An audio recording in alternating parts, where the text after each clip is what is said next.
शामिल करते हैं हमारे चैनल 24+ न्यूज़ नुमाइंदे हामिद अली भट्टी की रिपोर्ट के मुताबिक अलमराब फाउंडेशन के ज़रिए तमाम सेंट्रल पार्क सोसाइटी में यतीम बच्चों के लिए कम्प्लेक्स की बिल्डिंग का इफ्तिताह किया गया। तकरीब में सेंट्रल पार्क के CEO मियां ताहिर जावेद ने अहलिया के हमरा खसूसी शिरकत की। दीगर मेहमानों में मशहूर कालम निगार Hasan Nisar, CEO अखुवत foundation doctor Amjad Saqib, Khalid Abbas डार, इब्रारुल हक, खलीलुर रहमान कमर और रहमान फारिस ने शिरकत की। तकरीब में शामिल होने वाले मुअज़्ज़ज़ मेहमानों का कहना था कि इससे बड़ा नेकी का और कोई काम नहीं हो सकता।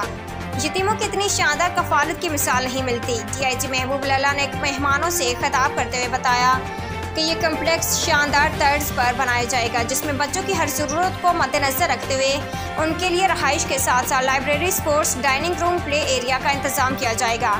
अलमरा के चेयरपर्सन मिसेस सूफिया वड़ाइच ने आने वाले मेहमानों का शुक्रिया अदा करने के साथ साथ मियां ताहिर और उनकी अहलिया का शुक्रिया अदा किया, जिन्होंने इस कम्प्लेक्स के लिए ज़मीन अतिया की है। तकरीब में मशहूर समाजी और कारोबारी हजरात ने शिरकत की।